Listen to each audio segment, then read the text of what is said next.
సమస్యతో బాధపడుతున్నారా? ఇప్పుడు లేజర్ చికిత్సతో ట్రీట్మెంట్ రేంజ్ హాస్పిటల్స్ లో శాశ్వత పరిష్కారం. ఇప్పుడే సంప్రదించండి. హేమమాలిని క్యాథరిన్ గారు, ఆదిత్య గారు, క్యాథరిన్ గారు. అది సో క్యాథరిన్ గారు, hi. Here. Hi, myself Hema Malini here. Actually, congratulations for your funny. So, let us know what is the interesting point you said yes for this story. Okay, that's a good question. I didn't speak about that. I was trying to keep it short. Why I said yes to this was because I think it was the most challenging script that has come my way in terms of role and in terms of scope of performance. And I think that was the most challenging. I mean, that was the part that interested me the most. It wasn't the kind of stuff I've been doing or that I've done. And I thought it would be great to collaborate with Aditya Garu on that. So, what is the most challenging thing in this film for you actually? Mostly just dealing with the fact that, as in terms of the character, I think just dealing with the fact that, you know, an unwanted visitor can cause so much turmoil in one's life. And that is part one. Part two, our writer, Padma Garu, actually made a very good point. There is a very strong underlying theme of man versus nature. Okay. And I think that's extremely important and very pertinent in today's times. And I think that was also very important. I think it drives home that message pretty well. All the very best, and Aditya Garu. Sir, actually ఇలాంటి సినిమాలకి VFX చాలా key role play చేస్తాయి. So ఈ సినిమాలో ఎంత percentage VFX మనం చూడబోతాం? ఇది సపరేట్గా సీజీ షార్ట్స్ లాగా ఏమి ఉండదండి. మొత్తం సినిమా మనము కెమెరాలో షూట్ చేసినంత ఆథెంటిక్గా VFX is part of the script బేసిక్గా. ఎందుకంటే మేము ఒరిజినల్ స్నేక్తోనూ చాలా రోజులు షూట్ చేసాం, ఒక 18 days షూట్ చేసాం. ఆ స్నేక్ని సెలెక్ట్ చేయటానికి ఆడిషన్స్ చేసిన కారణం ఏంటంటే మనం డిజైన్ చేసిన యాక్షన్ మాత్రం అది సీజీలో చేయాల్సి వస్తుంది. సో రెండు మిక్స్ అయ్యేసరికి మీకు ఒక సపరేట్ పర్సంటేజ్ అన్నది తీయలేము. నాకు తెలిసి అలా క్యాలిక్యులేట్ చేసుకుంటే సినిమా అంతా విజువల్గా మేము ఎంత తీసామో అంత విఎఫ్ఎక్స్ ఉంది. ఆదిత్య గారు, గ్రహణం ఎప్పుడు వీడింది సార్? అసలు ఎప్పుడు వచ్చిందో తెలియకుండా వచ్చిందా, అందుకని ఎప్పుడు వీడిందో తెలియదు. కాకపోతే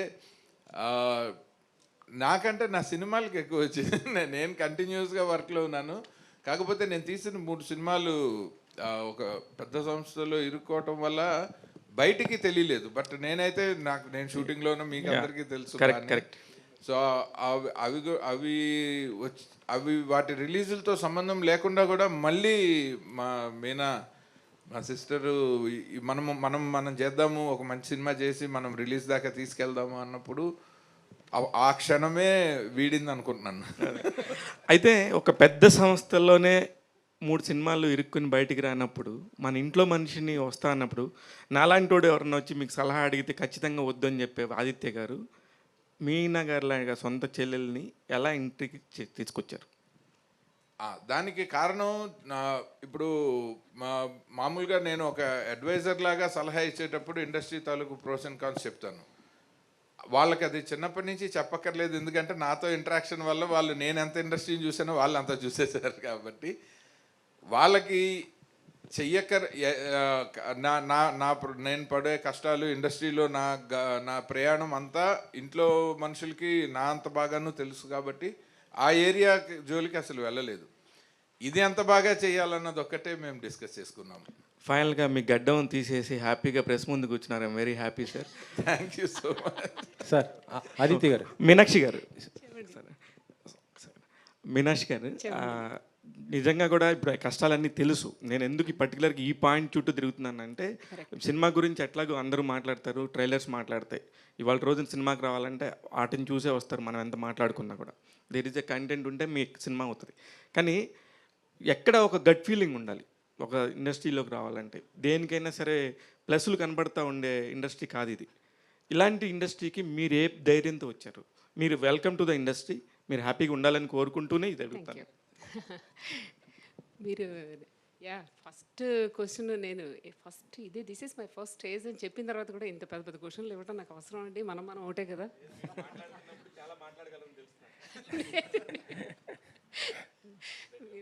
ఫస్ట్ టైం క్వశ్చన్లు వేసేటప్పుడు చిన్న చిన్న క్వశ్చన్లు 1 మార్క్ క్వశ్చన్స్ వేయాలండి 10 మార్క్స్. మీరు అంత పెద్ద పెద్ద క్వశ్చన్స్ వేసేయకూడదు. ఇది బేబీ స్టెప్స్. ఇప్పుడు నేను జస్ట్ బార్న్ అవుట్ సే. మీరు అంత పెద్ద క్వశ్చన్ మరి 100 మార్కులు క్వశ్చన్ చేయమనకూడదు. బట్ మీరు చెప్పే థ్యాంక్ యూ సో మచ్. నాకు ఓన్లీ గట్ ఫీలింగ్ ఏంటంటే అన్నయ్య ఉన్నాడు, that's it. He knows it. ఎందుకంటే హీ నోస్ వాట్ ఈస్ మనసంతా నువ్వే ఉన్నప్పుడు మా అన్నయ్యది పరిస్థితి ఎట్లా ఉండేదో నాకు తెలుసు, ఆ తర్వాత ఎట్లా ఉందో తెలుసు. ఏది ఒకే రకంగా ఉంటే ఎంజాయ్మెంట్ ఏముంటుందండి. సో మళ్ళీ మనసంతా నువ్వే ఎంత వచ్చింది 2003 ఆర్ 1 మళ్ళీ 2025లో మా అన్నయ్య మళ్ళీ 24 ఇయర్స్ తర్వాత ఫనీ అనేది ఇంకొక మనసంతా నువ్వే అవుతుంది, బట్ డిఫరెంట్ జానరాలో. అంతవరకు మాత్రం ఖచ్చితంగా చాలా నమ్మకం ఉంది. ఒక మంచి సినిమా తీసామనే ఇది సాటిస్ఫాక్షన్ అయితే చాలా ఎక్కువ ఉందండి. సార్ ఇట్స్ ఆదిత్య గారు ఇక్కడ సార్, నేను వెంకట్ ఎన్టీవీ సార్. పీపుల్స్ మీడియాలో మీ మూవీస్ ఉన్నాయి కదా, అవి ఎందుకు బయటికి రావట్లేదు సార్? ఏంటి release problem? People media stage మీద మాట్లాడదాం. ఈ క్వశ్చన్కి ఆన్సర్ చెప్పాలంటే నా పక్కన విశ్వ గారు, వివేక్ కూచిభట్ల గారు ఉండాలి, మీనాక్షి గారు, శాస్త్రి గారు కాదు. మీరు డైరెక్షన్ చేశారు కదా, మీ సినిమాలు మీ బయటికి రాకపోవటం ఏంటి? డైరెక్టర్గా సినిమా తీయటమే కానీ రిలీజ్ చేయాల్సిన ఈక్వేషన్ జనరల్గా మీకు తెలియదు ఏముంది, అది ప్రొడ్యూసర్. ఒక సినిమా ఆగిపోతే డైరెక్టర్ సరిగ్గా తీయలేదంటారు, 3 సార్లు అవకాశం ఇవ్వరు, కాబట్టి నా తప్పు లేదని నేను అనుకుంటున్నాను. అదే ధైర్యంతో ఈ సినిమా డైరెక్షన్ చేసేసాను. మీరు ఇప్పుడు మరి పీపుల్ మీడియాలో ఉన్నారా, లేకపోతే ఓన్గా? నేను అఫీషియల్గా అసలు ఎక్కడ ఎప్పుడూ లేనండి. నేను ఎప్పుడూ ఇండిపెండెంట్ కెపాసిటీలోనే ఉన్నాను. వాళ్ళిద్దరూ నాకు బాగా క్లోజ్ ఫ్రెండ్స్, వాళ్ళిద్దరిని నేను కలిపాను కాబట్టి వాళ్ళకి అడ్వైజర్గా ఉన్నాను. యాక్చువల్గా పీపుల్ మీడియా కంటే ముందు నేను గీతా ఆర్ట్స్లో కూడా ఉన్నాను. కరెక్ట్గా మన సినిమా మొదలయ్యే ముందు నేను రాఘవేంద్రరావు గారితోనే ఉన్నాను. 1 ఏడాదిన్నర పాటు నేను నా అవసరం ఉంది అనుకున్నప్పుడు ఇండస్ట్రీలో అందరితోనూ పనిచేశాను. స్పెషల్గా పీపుల్ మీడియా అన్నది కొన్నాళ్ళు కొంచెం ఎక్కువ ట్రావెల్ చేశాను, ఎందుకంటే నా త్రూయే వచ్చారు కాబట్టి. ఇప్పుడు ట్రావెల్ చేయట్లేదు మీరు? అఫీషియల్గా చేయట్లేదు, బట్ సలహాలకి సంప్రదింపులకి ఎప్పుడు. ఏంటి సార్?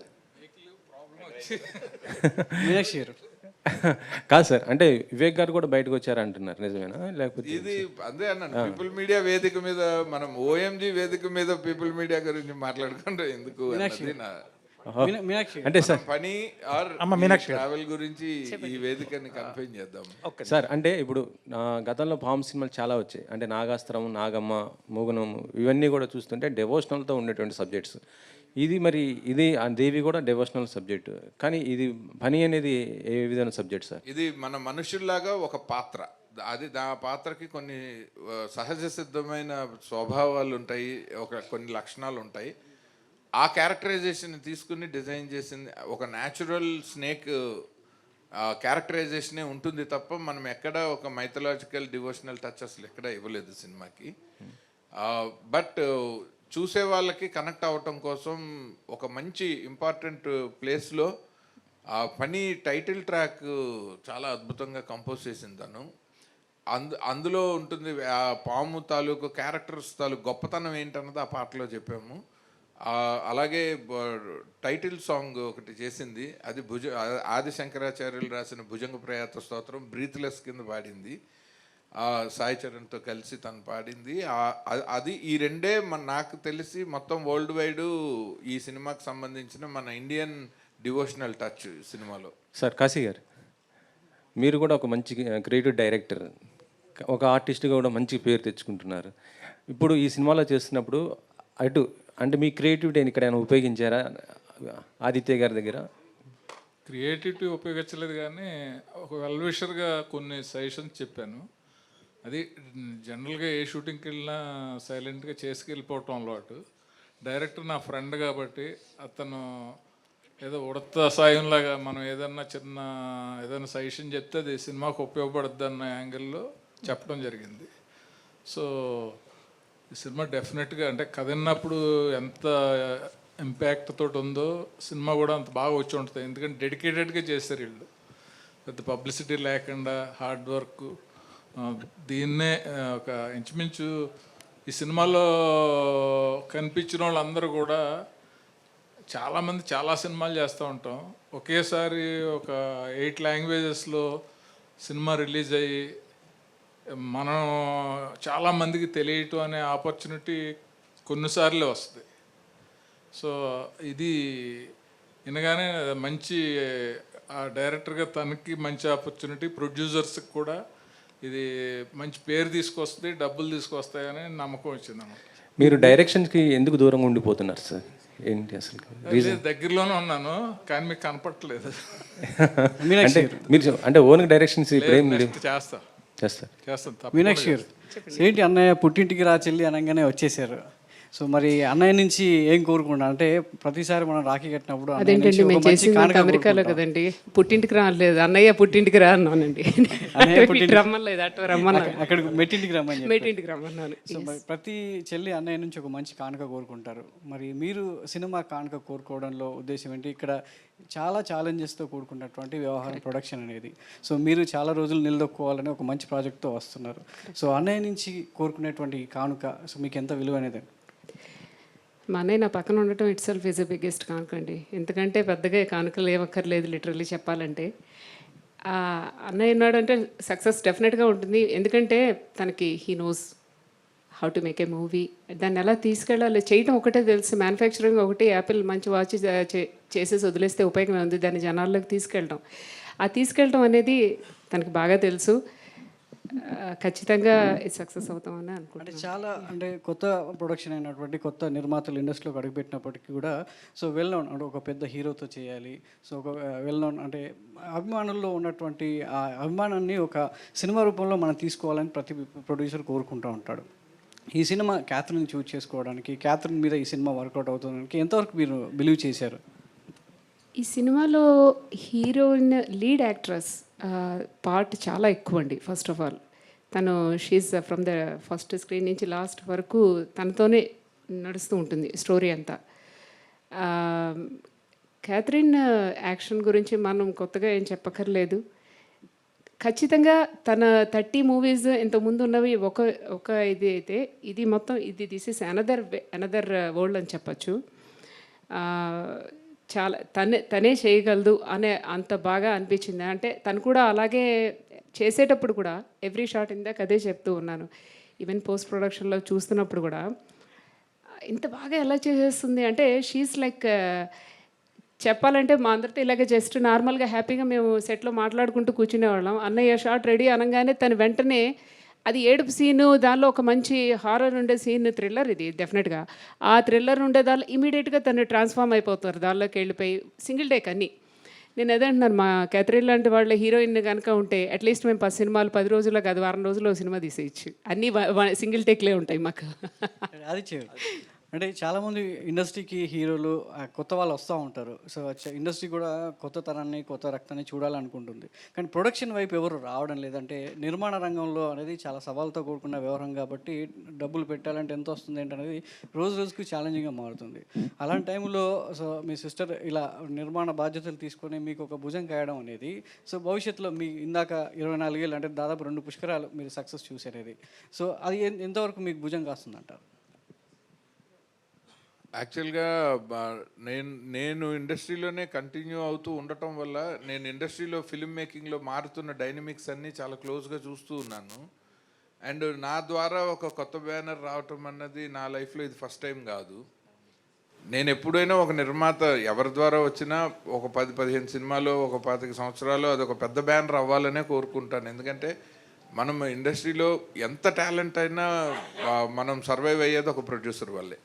మన టాలెంట్ ఎంత అబండెంట్ టాలెంట్ అయినా కానీ మనకి ఒక ఎంత బంగారు పళ్ళానికైనా ఒక గోడ చేరువు కావాలంటారు. సో అలా మనకు ప్రొడ్యూసర్స్ కావాలి. సో ఎవ్రీ టైం మనం ఒక కొత్త వాళ్ళని తీసుకొచ్చి పంపించేయకూడదు అన్నది నాకు ఫస్ట్ నుంచి ఉన్న ప్రొఫెషనల్ ఎథిక్స్. అది ఎప్పుడైతే మా వాళ్ళే అయ్యేసరికి నేను ఇంకా కొంచెం బాధ్యతగా ఇంకా మోర్ పిన్ పాయింటెడ్గా, ఎందుకంటే ఇప్పుడు ఉన్న డైనమిక్స్లో selection of the genre and content is first stage అయితే ఎగ్జిక్యూషన్ లెవెల్లో దానికి right cast and crew select చేసుకోవటం ఒకటైతే ఎగ్జిక్యూషన్ లెవెల్లో అదొక ఛాలెంజ్. Third promotional challenge. మన సినిమాని ఎంతమంది వరల్డ్ వైడ్ ఎంత లార్జర్ ఆడియన్స్కి మన ఫిల్మ్ని మనం తీసుకెళ్ళగలుగుతాము అన్నది. సో ఈ 3 స్టేజెస్లో మా సిస్టరు బావగారు కాబట్టి నాకు ఇంకా మోర్ నన్ను బిలీవ్ చేసి వాళ్ళు నాకు సపోర్ట్ చేయడానికి వాళ్ళకి నేను తెలుసు. సో మా మధ్యన అట్లాంటి అరమరికలు లేవు కాబట్టి we all stood on one single page, అందుకని అది హెల్ప్ అయింది.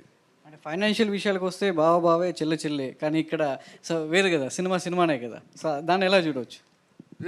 I think we cross that age. ఆ మాత్రం మెచ్యూరిటీ వచ్చిన తర్వాత సినిమాలు ఎన్ని సంవత్సరాలు. మీనాక్షి గారు, ఆదిత్య గారు, మీనాక్షి గారు, ఏం లేదండి, మీరు ఇప్పుడు సినిమానే పెద్ద బాధ్యత ప్రొడ్యూసింగ్ చేయడం, ఆ తర్వాత కూడా మ్యూజిక్ బాధ్యత కూడా ఎందుకు తీసుకున్నారు? యాక్చువల్లీ బేసికల్లీ నేను మ్యూజిషియన్నేనండి. అంటే ఎంతో అనుభవం ఉంటే కానీ ఇలాంటి సినిమాలకు స్పెషల్ ఎఫెక్ట్స్ కావచ్చు. ఇప్పటి వరకు మీకు ఇందాక అడిగారు కదా చెల్లి అని, ప్రొడక్షన్ వరకు వచ్చేసరికి అన్నయ్య సారీ అన్నయ్య నేను చెప్పేస్తానండి. చెప్పండి. ఇప్పుడు ఇంత ముందు వరకు అయితే చెప్పేదాన్ని కదా, భగవద్గీత మీద ప్రమాణం చేసి అన్ని నిజాలే చెప్తాను నేను, ఇప్పుడు అన్ని అబద్ధాలే చెప్తాను నేనండి. మా అన్నయ్య యాజ్ ఎ ప్రొడ్యూసర్కి వచ్చిన తర్వాత హౌ వెల్ ప్రొటెక్టెడ్ అంటే, నాకు ఎక్కడ ఏ కష్టం లేనికుండా అసలు కొత్తగా అడుగు పెట్టే వాళ్ళకి ఇదే అమ్మో భయపడేటట్టు అసలు ఏ దానిలో అనిపించలేదు. ఆ దానిలో యాజ్ ఎ ప్రొడ్యూసర్ రోల్లో నాకు అన్నయ్య was like that. But music డైరెక్టర్గా నాకు దానిలో మాత్రం తను నిజంగా డైరెక్టర్ అనిపించుకున్నాడండి. అంటే ఏ విధంగా టార్చర్ పెట్టాడు? కరెక్ట్గా అడిగారు. ఫస్ట్ అసలు ఈ సినిమా స్టార్ట్ చేసినప్పుడు ఇట్ వాజ్ వెరీ ఇంట్రెస్టింగ్. పొద్దున్న నేను అన్నయ్య కూర్చొని జస్ట్ కాఫీ తాగుతున్నాము. అన్నయ్య ఈ సినిమా ఏదైనా మనం మంచి సినిమా చేస్తే బాగుంటుంది కదా, ఏదైనా మనమే చేస్తే బాగుంటుంది కదా అని జస్ట్ జనరల్ టాక్ కాఫీ పొద్దున అని అంటే, చేయొచ్చమ్మా బాగానే ఉంటుంది, మనమే అంటే ఏదైనా మంచి స్క్రిప్ట్ వస్తుంది, ఎవరో ఎందుకు చేయటం మనమే చేద్దాంలే అన్నయ్య అంటే. ఇంతవరకు నేను ఎప్పుడు అన్నయ్యని అడగలేదు. ఇంతకాలంలో అన్నయ్య నాకు ఎప్పుడు చెప్పేవాడు, సినిమా చూడటం వరకే మాకు అలవాటు. సో అయిన తర్వాత నేను మా అన్నయ్య కూర్చున్నామంటే డెఫినెట్గా శాస్త్రి గారు కొంచెం టెన్షన్గానే ఉంటుంది, ఏం పేలుస్తారో వీళ్ళిద్దరు కలిసి అని. ఎప్పుడు అలాగే ఉంటుంది మా ఇద్దరితో. సో వెళ్ళి మీ ఇద్దరం ఇలా వన్ ఫైన్ డే వెళ్ళి శాస్త్రి గారికి నెక్స్ట్ డే వెళ్ళి సినిమా తీద్దాం అనుకుంటున్నాం. వాట్ అన్న అంటే ఇలా సినిమా తీద్దాం అనుకుంటున్నాము, బాగుంటుంది, అన్నయ్య ఉన్నారు కదా ఇక్కడే చేద్దాం, ఒక మంచి ఎప్పటి నుంచి అంటే నేను యూఎస్లో మ్యూజిక్ స్కూల్ ఒకటి రన్ చేస్తున్నాను. Academy it is affiliated with Indian government universities. Almost 23 years నుంచి అక్కడ రన్ చేస్తున్నాను. నాదంతా క్లాసికల్ మ్యూజిక్, మా ఇంట్లో అంతా క్లాసికల్ మ్యూజిక్. ఇది సినిమా సంగీతం వింటమే తప్పితే చేయటం అనేది తెలియదు నాకు. సో అన్నయ్య వచ్చి ఫస్ట్ ఈ సినిమాకి నువ్వే మ్యూజిక్ చేస్తావు అన్న. అంటే మీరు 1-2 రోజులు అనుకుంటారేమో, 2 నెలలు నేను అన్నయ్యతో మాట్లాడలేదు. 2 నెలలు తప్పించుకు తిరిగానండి, that is a right word. రోజు అన్నయ్య పొద్దున వచ్చి సినిమా చేస్తున్నాం, సరే స్టోరీ రెడీ అయిపోయింది, ఓకే సినిమా చేస్తున్నాం, మ్యూజిక్. అన్నయ్య మ్యూజిక్ నేను కాదు కానీ ఇంకా బోల్డ్ మంది ఉన్నారు, మనం బయట మ్యూజిక్ పెట్టి చేద్దాం. లేదమ్మా నువ్వు బాగా చేస్తావు. నేను అంతకుముందు నేను యేసుదాస్ గారితో, సుశీల్ గారితో వీళ్ళతో ఆల్బమ్స్ అవి చేస్తూ ప్రైవేట్ ఆల్బమ్స్ చేస్తుండేదాన్ని. అన్నయ్య లేదు నువ్వు చెయ్యాలి మ్యూజిక్ అన్న. అలా ఎవ్రీడే సినిమా గురించి అంతా మాట్లాడుకునే వాళ్ళం. సంగీతం దగ్గరికి వచ్చేసరికి మాత్రం నేను ఏం మాట్లాడేదాన్ని కానీ చాలా క్వైట్గా అన్నయ్య మన వంటకు టైం అవుతుంది తర్వాత మాట్లాడదాంలే అన్నయ్య. ఇలా 2 నెలలు నేను 2 నెలలు ఎంత రేంజ్లో పట్టుదలగా నేను మాట్లాడకుండా ఉన్నానో, అన్నయ్య కూడా అట్లాగే 2 నెలలు విడవకుండా పట్టువదలని విక్రమార్కుడిలాగా నన్ను వెనకాల పడుతూనే ఉన్నాడు. సరే వన్ ఫైన్ డే వచ్చిన తర్వాత, సరే అమ్మ నువ్వు చెప్పినట్టు నేను వేరే వాళ్ళకి ఇచ్చేద్దాం, నువ్వు అట్టగా చేయొద్దులే, ఇట్స్ ఓకేలే, కూర్చో, ఇప్పుడేం పనేం లేదు నీకు, కూర్చో. సరే ఇంకా తప్పేటట్లేదు, ఓకే అయిపోయింది ఎండ్ ఆఫ్ ద డే అని అనుకొని మొదలుపెట్టి, సరే అన్నయ్య చేద్దాం, ఏం చేద్దాం అని అంటే, ఆ చేద్దాం అనేదానికి ముందర చెప్పాను నేను. ఫస్ట్ అనగానే దానిలో ముందర డిస్క్లైమర్లు చాలా ఉన్నాయి. నువ్వు చెప్పంగానే నేను నో అంటాను, నువ్వు అన్నా నువ్వు బాధపడకూడదు అంటే ఈ దానికి యాప్ట్ అయ్యి ఉండకపోవచ్చు, దానిలో ఇంకొక 100 ట్యూన్లు రావాలి, దీని తర్వాత ఇది రావాలి, అలాగా చాలా చెప్పాడండి. ఇవన్నీ చెప్పిన తర్వాత ఏంటంటే ఎవరు మాత్రం చేస్తారండి. నేను ఇంకా సరే అయితే నేను అసలు చేయను పోవను. తర్వాత నెక్స్ట్ డే వచ్చి చేసావమ్మా, ఇంక వదిలేటట్లేడు అని అనుకొని ఫస్ట్ ట్యూన్ చెప్పాను. నాకు తెలుసు నాకు చాలా భయంగా అనిపించింది ట్యూన్. పైగా దానిలో ఏంటి, నేను ఇప్పటివరకు classical music, I'm a classical musician. అది పాడిన తర్వాత ఫస్ట్ సాంగ్ వచ్చి రొమాంటిక్ సాంగ్ అమ్మ, అదే ఫస్ట్ చేయాలి. వారు నాయనో ఇదేంటి ఫస్ట్ రాగానే ఇదే పాట ఏంటి నాకు అని అది మొదలు పెట్టాను.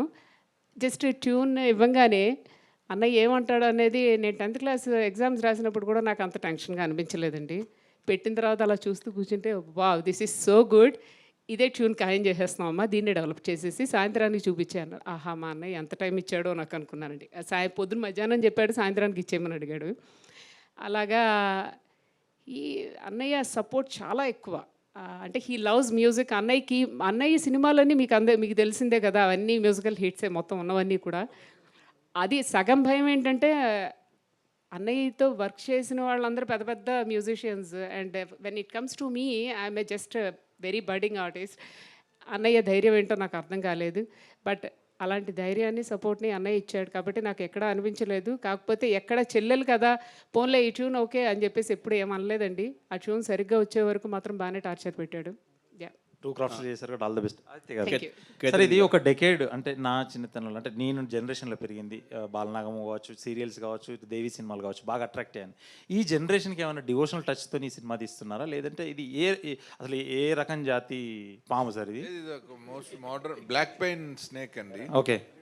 కాకపోతే ఈ సినిమా ఒక మన పాము తాలూకు క్యారెక్టరైజేషన్తో డిజైన్ చేసిందే కానీ ఆ పాముని ఒక హీరోయిన్ రోల్ లాగా మార్చటము, లేకపోతే ఒక ఒక భక్తురాలని, హీరోయిన్ భక్తురాలని చేయటం అసలు ఏం లేదు.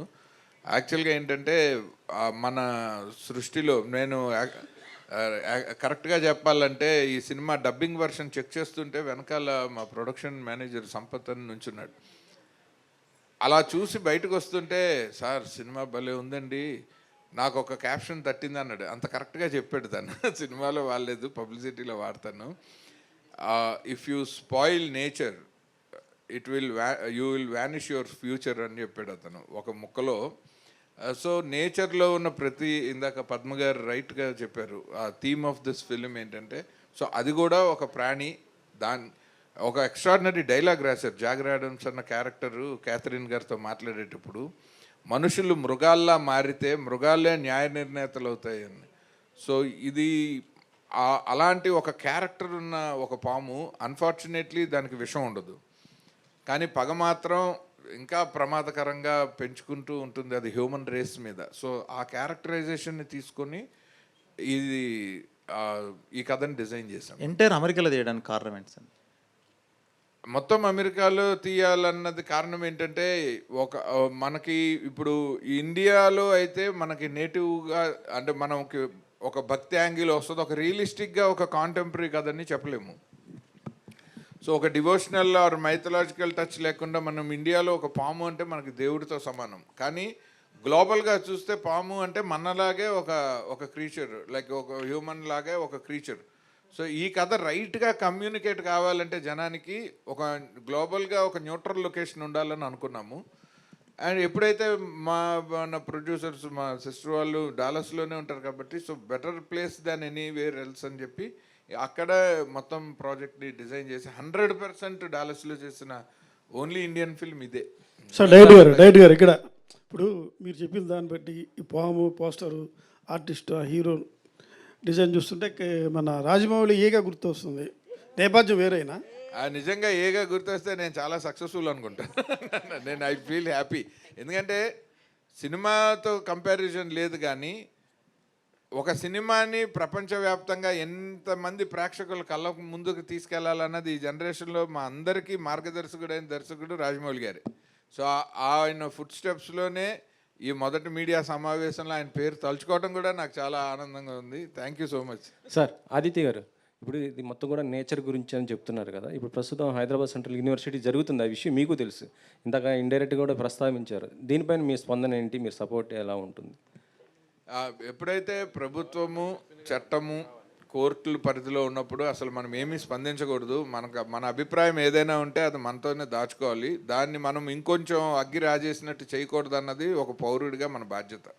Catherine, this is Ashwant from Delicates channel. How do you see this role contest of the film of your career so far?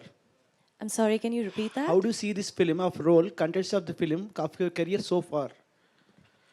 You're asking me to compare the contents of this character in this film to the rest of the films I've done so far? Right. I think it's the most extensive role that I've done. I shoulder the entire film, and it's me, and the other main character in the film is, of course, the snake. And it's just this extremely interesting dynamic that happens between me and the snake. It's about how it affects my life. So there are multiple emotions at play. There's a lot of physical work involved as well. I thought it was challenging quite a bit. And but what I liked the most about it was that my director had a lot of clarity. We were always on the same page, so that made things a lot easier. I was never confused. I knew how to go about it, and I think that's really important as an actor to have that clarity. It just brings out a really good performance. Yeah. Veeranthi garu. Aditya గారు, మహేష్ గారిని lead యాక్టర్గా తీసుకోవడానికి reason ఏంటండి? అంటే ఇక్కడ వాళ్ళు dates సర్దుబాటు కాకపోవడంతోనే ఏంటి? లేదు, అసలు అన్ని ఆప్షన్లు ఏం సెలెక్ట్ చేయలేదు. క్యాథరిన్ గారి ఇమేజ్, ఆవిడ పక్కన చాలామంది స్టార్ హీరోస్ చేశారు. సో మనం ఒక హీరో సెంట్రిక్ సినిమా చేయటం లేదు. ఆ క్యాథరిన్ గారు ప్లే చేసే క్యారెక్టర్, ఆ క్యారెక్టర్ తాలూకు ఎమోషన్స్ చుట్టూరా ప్లే చేస్తున్నప్పుడు నాకు ఒక కొత్త face, but it should match with her stature and ఆ క్యారెక్టర్కి సూటబిలిటీలో చూస్తే నేను ఐ ఫౌండ్ మహేష్ గారు is my best choice for the Anant role అనమాట. ఎందుకంటే ఒకటి ఆవిడ అంటే ఏమి ఇమేజ్ ఉండకూడదు, because when the lead lady has so much of image to carry. హీరోకి ఇమేజ్ ఉండకూడదు కానీ స్టేచర్ ఉండాలి. సో అండ్ గ్లోబల్గా ఈ సినిమాని తీసుకెళ్దాం అనుకున్నప్పుడు నాకు ఎల్ఏలో ఒక హాలీవుడ్లో మంచి కెరీర్ పర్సూ చేస్తున్న మన తెలుగు అబ్బాయి అయితే ఆయన్ని నేను తెలుగులో పరిచయం చేస్తాను, మన కంటెంట్ని ఆయన ఇంగ్లీష్లోకి తీసుకెళ్తారు. సో రెండు రకాలుగా నాకు ఇండియాలో మనము ఈ క్యారెక్టర్కి సూటబుల్ అని చెప్పి క్యాథరిన్ గారిని ఎంత జాగ్రత్తగా ఆవిడకి కథ చెప్పి ఒప్పించి అన్ని స్టెప్ బై స్టెప్ వెళ్ళి ఆవిడ ఎస్ అన్న తర్వాత ఈ ప్రాజెక్ట్ని ఎట్లాగా మనం షేపప్ చేశామో అదే ప్రాసెస్ మహేష్ గారి విషయంలో కూడా చేశాం. పాము అంటే శివుడి మెడలో ఆభరణం లాంటిది, కానీ తనికెళ్ళ భరణి గారు శివుడికి గొప్ప భక్తుడు. ఆయన్ని ఇందులో కొత్తగా చూపిస్తున్నట్టున్నారు, ఏంటండి? అవును, ఆయన ఒక ఆర్టిస్ట్గా ఆయన మనం రాసిన క్యారెక్టరే చేస్తారు కానీ ఆయన వ్యక్తిగత ఇష్టాలతో చాలా సినిమాల్లో ఆయన శివభక్తుడిగా కనిపిస్తారు, ఇందులో షూటర్గా. అయినా కూడా ఆయన పర్సనల్ అభిప్రాయానికి ఈ సినిమాలో ఆయన పాత్రకి అసలు సంబంధమే లేదు. ఆదిత్య గారు, అంటే మీరు ఇప్పటివరకు చెప్పిన దాన్ని బట్టి చూస్తే యానిమల్ కింగ్డమ్ గురించి, దాని గురించి, నేచర్ గురించి చెప్తున్నారు కదా, మరి పన్నీ అనే టైటిల్ పెట్టారు. ఈ టైటిల్కి జస్టిఫికేషన్ ఏంటి సార్? టైటిల్ జస్టిఫికేషన్ పాము అనే. అదే అంటే మనం ఇప్పుడు క్యాథరిన్ గారి పేరో లేకపోతే మనము మహేష్ గారితోనున్న ఆవిడకున్న రిలేషన్షిప్ పేరో ఒక మూడ్ ఆఫ్ ద ఫిలిం పేరో చాలా ట్రై చేశాను కానీ అసలు ఈ కథ మొత్తానికి కీలకమైన క్యారెక్టర్ని మనము ఎఫెక్టివ్గా వరల్డ్ మార్కెట్లోకి తీసుకెళ్లాలంటే ఆ క్యారెక్టర్ పర్స్పెక్టివ్లో చెప్పాలి అన్నది పద్మ గారు, నేను, మీనా వాళ్ళు కలిసి తీసుకున్న నిర్ణయం. అది స్టోరీ డిస్కషన్ స్టేజ్లోనే అనుకున్నాము. అప్పుడైతేనే మనం చెప్పాలనుకున్న కథ, మనము హ్యూమన్ పర్సెప్షన్ మనందరికీ తెలుసు, మనం ఏం ఆలోచిస్తామో. సో అందుకని ఆ టైటిల్ వద్దనుకున్నాము. అదర్ పర్సెప్షన్లో ఈ కథని మనం వరల్డ్ మార్కెట్లో తీసుకెళ్తున్నాం కాబట్టి ఆ క్యారెక్టర్ నేమే పెట్టాలని చెప్పి ఫనీ అని పెట్టాం. ఆదిత్య గారు, రవిచంద్ర అండి. మహేష్ గారు, హాయ్ సార్. అచ్చా, మీ కెరియర్ స్టార్ట్ చేసింది ఇక్కడ తెలుగులోనే చూశాను బుక్లో. So started in Hyderabad. So how is so far your career in acting and ఈ ఫిలింకి మీరు ఎంతవరకు help? So as you said, నేను హైదరాబాద్ నుంచి, ఐఎమ్ ఫ్రమ్ హైదరాబాద్. నా కెరియర్ స్టార్ట్ అయింది ఇక్కడి నుంచిలే. సో దాని తర్వాత నేను I was in to US, mostly in to modelling. అక్కడ వేరే చాలా గ్లోబల్ బ్రాండ్స్ తోటి చేశాను modelling. So understood the process in Hollywood, how it works as an actor, not only just an acting, but the process and the discipline and how it works, everything. So that really helped me for getting into the next projects. My acting career started with Barbie, the Warner Brothers movie, small role, and then Disney movie, Haunted Mansion, I played Maharaja role. Then after that, I started getting lead roles in other movies. Right now, I just finished a couple of them while actually doing funny. And my interest with funny is when I connected with producers first for a Telugu movie. Okay, I'm from Telugu. Okay, this is interesting, but it triggered really well when I heard Aditya Garu name. Then it triggered Manasantanu, all other movies, and I said yes. And from the day one till today, right now, even sitting next to me, it is a pleasure working with him and being in front of you all. So that's my connect to the movie.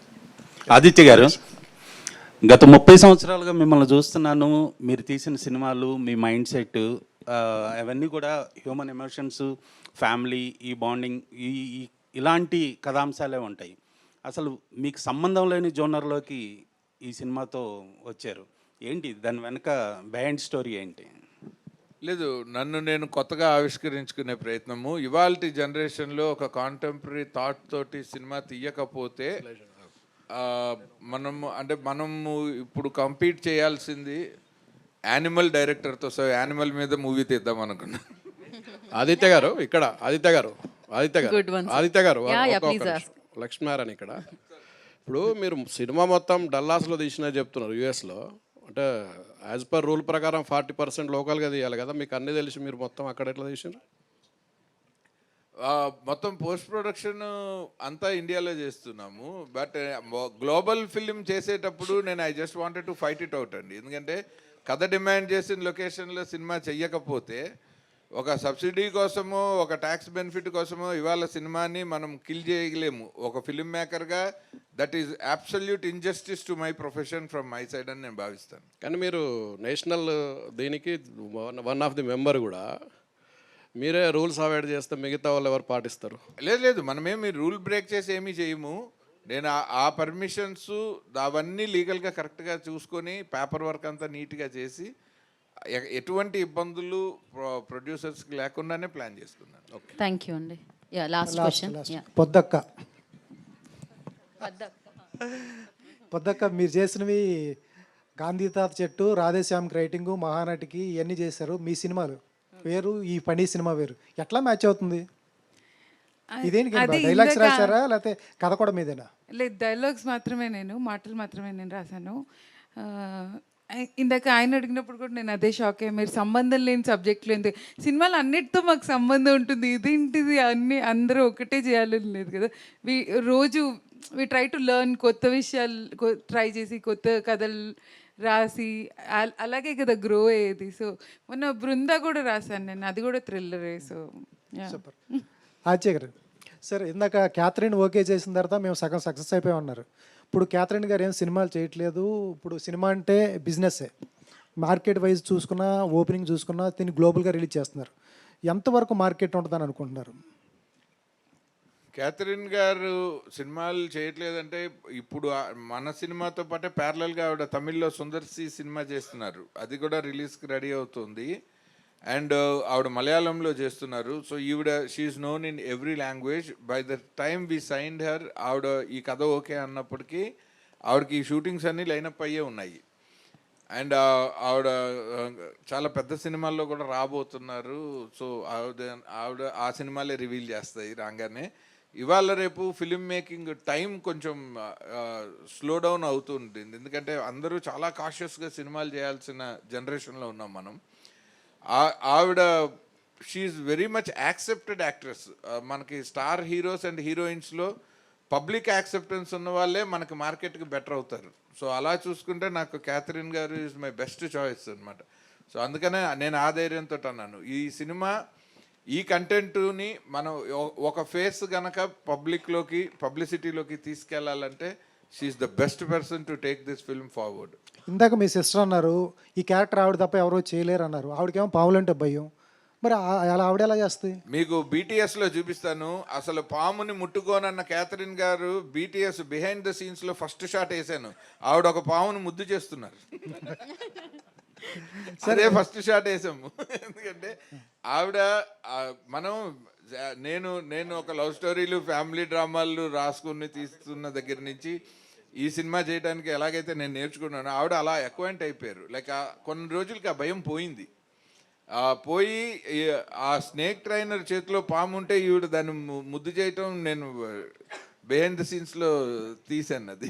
Sir, ఈ పాముల్ని audition చేయటం ఏంటి, ఎట్లా కుదురుతుంది అది? పాముల్ని ఎందుకు చేయాల్సి వస్తుంది అంటే మనము క్యారెక్టర్ ఒకలాగా రాసుకున్నాము, తర్వాత దానికి తగినట్టు స్టోరీ బోర్డ్ వేసుకున్నాము, విజువల్ స్టోరీ బోర్డ్ వేసుకున్నాము. అందులో మన ఊహకి తగినట్టు ఒరిజినల్ పాము ఏ పాము మన క్యారెక్టరైజేషన్కి దగ్గరగా ఉంటుంది. ఎందుకంటే నాకు విచిత్ర సోదరులో పెద్ద కమలాసను రివెంజ్ తీర్చుకుంటే తండ్రి మరణానికి తల్లి మరణానికి, ఆ సినిమా ఒక మామూలు సాదాసీదా సినిమా ఇది, మా గురుగారు సంగీతం గారిది. ఎప్పుడైతే ఆ విషయం వల్ల ఇంపాక్ట్ అయిన ఒక డ్వార్ఫ్గా మారిన కమల్ హాసన్ ఆ సినిమా ఆ రివెంజ్ తీర్చుకోవటం అన్న, అంటే ఒక హీరోకి ఒక లిమిటేషన్ ఉంటే ఆ రివెంజ్లో వచ్చే ఛాలెంజెస్ ఉంటాయి. ఆ ఛాలెంజెసే మనకి ఇంట్రెస్టింగ్ స్క్రీన్ ప్లేకి కారణం అవుతాయి. అలా ఒక కోరల్ పీకేస్తే విషం లేకుండా బాధతో పగతో మనుషుల మీద పగపట్టిన ఒక పాము ఉండాలి అంటే, నేను ఒక పెద్ద పైతాన్ని తెచ్చి ఒక అనకొండలాగా చూపిస్తే దాన్ని చూస్తేనే సగం చచ్చిపోతాం. అది ఆ భయం ఒక మర్డర్ వరకే ఉంటుంది, కానీ వరుసగా సినిమా అంతా ఎంగేజింగ్గా చెప్పాలి అంటే ఆ పాముకు ఒక క్యారెక్టర్ ఉండాలి. ఆ క్యారెక్టర్ కోసం అది ముందు మాకు అర్థం అవ్వాలి. సో మేము ఎన్ని రకాల పాములు ఉన్నాయి, అవి ఏ సాయిల్ మీద ఎంత స్పీడ్లో నడుస్తాయి, లైట్ వేస్తే ఎలా రియాక్ట్ అవుతాయి, పగలు ఎలా బిహేవ్ చేస్తాయి, రాత్రి ఎలా బిహేవ్ చేస్తాయని అడిగితే తను ఒక ట్రైనర్ని అఫీషియల్గా పెట్టి ఒక ఏజెన్సీతో మాట్లాడి 20 పాముల్ని తెప్పించి ఒక 5 రోజుల పాటు ఎక్స్క్లూజివ్గా కెమెరాలు లైట్లు పెట్టుకొని 3 కెమెరామెన్లు, ఎందుకంటే దాని మూమెంట్ ఒకసారి ట్రైనర్ వదిలేస్తాడు, అది ఎటు పడితే అటు పోతూ ఉంటుంది. దాన్ని ఫాలో చేసి 3 కెమెరాలతో ఆ మొత్తం ఫుటేజ్ని ఎడిట్ చేసి ఇప్పుడు మన క్యారెక్టర్కి దగ్గరగా ఏ పాము ఉందని చూస్తే బ్లాక్ పెయింట్ స్నేక్ ఒకటి సెలెక్ట్ చేసి. Yes. Yeah, Catherine. Final question, Andy, because we are running late already. To Catherine. So, as Vianacha mentioned that you've been working with both Sundar C and Vianacha at the same time. Both are mostly veterans in their fields. Like, how is it the experience working with you, specifically with Vadivelu for Gangers? So this would be the third time that I'm working with Sundar C, sir. And he has definitely a very different style of filmmaking than V.N. Aditya Garu. That's what I like about it, because that's how, I mean, I figure that, you know, you learn so much as an actor, you adapt so much. He shoots really fast, Sundar C, sir. His films wrap up really fast, and he shoots having a lot of the edit in mind. His genre of filmmaking is also really different. I enjoy those kind of films. I was actually telling Aditya Garu that we should do a comedy really soon. I mean, he's got a fantastic sense of humor. Aditya Garu, I mean, for this film, and I'm only commenting on this film, on Funny, it's a more serious film. It's an actual thriller. It's in the thriller genre. There is a little bit of drama, but it is mostly a thriller. And it was interesting working with him in that space. There was nothing really funny except for behind the scenes. That was the only comedy, I think. But on screen, he's also very clear on, you know, how to make things really interesting, and those thrilling aspects on screen. I think that is new for him. He's not done that so far. So it was an interesting space to explore with Aditya Garu. Thank you. Aditya గారు, like అంటే ఈ చాలామంది చెప్తూ వచ్చారు మీ career 30 years career అని చెప్పేసి. So ఇప్పుడు చాలామంది చెప్తూ వచ్చారు 30 years కెరీర్ మీది అని చెప్పేసి. బట్ ఇప్పుడు ప్రజెంట్ జనరేషన్ ఆడియన్స్కి మీరు ఎంతవరకు రెలవెంట్గా ఉన్నారని మీరు అనుకుంటున్నారు? ఈ టైప్ ఆఫ్ కాంటెంట్ అనేది వాళ్ళకి ఎంత రెలవెంట్? అదే ఈ పోస్టర్ చూసి ఈ సినిమా మీరు తీసారా అని ఇందాక నుంచి బయట అడిగిన ప్రతి మీడియా మిత్రుడికి అదే నా ఆన్సర్. ఎందుకంటే నేను చాలా రెలవెంట్గా ఉన్నానని అనుకోవటానికి ఆ surprise element is the answer, not me. ఎందుకు స్టాప్ చేస్తున్నానంటే మనకి ఫిలిం టైం అవుతుందండి, అందుకని ఆపాల్సి వస్తుంది అనమాట. And thank you so much. Shastri గారు, మీరు క్వశ్చన్ అడుగుంటే మాట్లాడేవారు, ఇప్పుడు మీరు ఇచ్చి మాట్లాడండి అంటే ఎలా ఉంది? ఆయన స్పీచ్ విన్నాం మనం, అసలే షార్ట్ అండ్ స్వీట్ ఆయన ఇందాకే స్పీచ్లో విన్నాం మనం. ఓట్ ఆఫ్ థ్యాంక్స్ శాస్త్రి గారు, మీరు చెప్తున్నారా? సో నిజంగా లేదండి, మెనీ థ్యాంక్స్. మీరు ఎంత టైం స్పెండ్ చేశారు, మంచి క్వశ్చన్లు అడిగారు నిజంగా. సో నాకు మీ క్వశ్చన్ వల్ల నేను మిస్ అయిన ఇన్ఫర్మేషన్ కూడా నాకు తెలిసింది. So extremely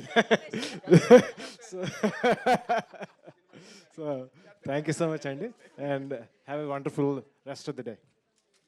thank you so much media, Telugu media and అలాగే national media. Thank you so much for coming and making it successful. Thank you so much all the people ఎవరైతే part అయ్యారో ఇక్కడ వెన్యూలో, వాళ్ళందరికీ పేరున కృతజ్ఞతలు తెలియజేసుకుంటున్నాము. And congratulations once again Phani టీమ్కి. అండ్ వెరీ సూన్ మే ఎండ్లో Phani going to hit the theatres all over the world. So thank you so much. This is Geeta Bhagat, today's event by UV media. Thank you.